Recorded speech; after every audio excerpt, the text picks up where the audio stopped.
नमस्कार। स्वागत है आप सभी का हमारे YouTube चैनल में। आज अपने इस वीडियो में मैं आप सभी को कार्तिक मास के महात्म्य का दूसरा अध्याय सुनाने जा रही हूँ। सिमर चरण गुरुदेव के लिखु शब्द अनूप, कृपा करे भगवान सतचित आनंद स्वरूप। भगवान श्री कृष्ण आगे बोले, हे प्रिय, जब गुणवती को राक्षस द्वारा अपने पति एवं पिता के मारे जाने का समाचार मिला तो वह विलाप करने लगी। हाय नाथ, हाय पिता, मुझको त्याग कर तुम कहाँ चले गए? मैं अकेली स्त्री तुम्हारे बिना अब क्या करूं? अब मेरे भोजन, वस्त्र आदि की व्यवस्था कौन करेगा? घर में प्रेम पूर्वक मेरा पालन पोषण कौन करेगा? मैं कुछ भी नहीं कर सकती। मुझ विधवा की कौन रक्षा करेगा? मैं कहाँ जाऊं? मेरे पास तो अब को ठिकाना भी नहीं रहा। इस प्रकार विलाप करते हुए गुणवती चक्कर खाकर धरती पर गिर पड़ी और बेहोश हो गई। कुछ देर बाद जब उसे होश आया तो वो पहले की ही भांति करुण विलाप करते हुए शोक सागर में डूब गई। कुछ समय के पश्चात जब वह संभली तो उसे ध्यान आया कि पिता और पति की मृत्यु के बाद मुझे उनकी क्रिया करनी चाहिए जिससे उनकी गति हो सके। इसलिए उसने अपने घर का सारा सामान बेच दिया और उससे प्राप्त धन से उसने अपने पिता और पति का श्राद्ध आदि कर्म किया। तत्पश्चात वह उसी नगर में रहते हुए 8 पहर भगवान विष्णु की भक्ति करने लगी। उसने मृत्यु पर्यंत तक नियम पूर्वक सभी एकादशियों का व्रत किया और कार्तिक महीने में उपवास और व्रत किए। हे प्रिय, एकादशियों कार्तिक व्रत मुझे अति प्रिय है। इनसे मुक्ति, भक्ति, पुत्र, संपत्ति सब कुछ प्राप्त होता है।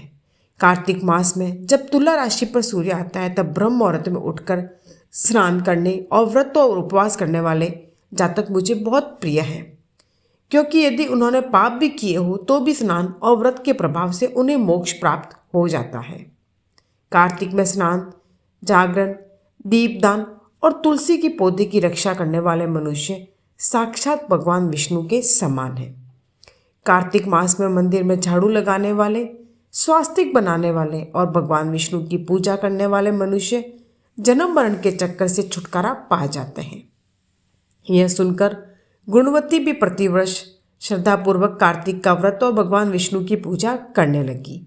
हे प्रिय, एक बार उसे ज्वर हो गया और वह बहुत कमज़ोर भी हो गई।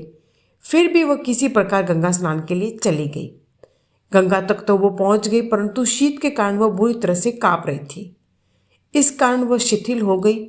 तब भगवान विष्णु के दूत उसे मेरे धाम में ले आए। तत्पश्चात ब्रह्मा आदि देवताओं की प्रार्थना पर जब मैंने कृष्ण का अवतार लिया तो मेरे गण भी मेरे साथ इस पृथ्वी पर आए जो इस समय यादव हैं। तुम्हारे पिता पूर्व जन्म में देव शर्मा थे तो इस समय सत्रजीत हैं। पूर्व जन्म में चंद्र शर्मा जो तुम्हारा पति था वह डाकू है। और हे देवी, तू ही वह गुणवती है। कार्तिक व्रत के प्रभाव के कारण ही तू मेरी अर्धांगिनी हुई है। पूर्व जन्म में तुमने मेरे मंदिर के द्वार पर तुलसी का पौधा लगाया था। इस समय वह तेरे महलों के आंगन में कल्प वृक्ष के रूप में विद्यमान है। उस जन्म में जो तुमने दीपदान किया था उसी कारण तुम्हारी देह इतनी सुंदर है और तुम्हारे घर में साक्षात लक्ष्मी का वास है। चूंकि तुमने पूर्व जन्म में अपने सभी व्रतों का फल पति स्वरूप विष्णु को अर्पित किया था, उसी के प्रभाव से इस जन्म में तुम मेरी प्रिय पत्नी हुई हो। पूर्व जन्म में तुमने नियम पूर्वक जो कार्तिक मास का व्रत किया था उसी के कारण मेरा और तुम्हारा कभी वियोग नहीं होगा।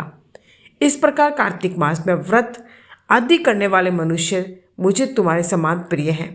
दूसरे जप, तप, यज्ञ, दान आदि करने से प्राप्त फल कार्तिक मास में किए गए व्रत के फल से बहुत थोड़ा होता है और कार्तिक मास के व्रतों का 16वां भाग भी नहीं होता। इस प्रकार सत्यभामा भगवान श्री कृष्ण के मुख से अपने पूर्व जन्म के पुण्य का प्रभाव सुनकर बहुत प्रसन्न हुई। तो यह था कार्तिक मास के महात्म्य का दूसरा अध्याय।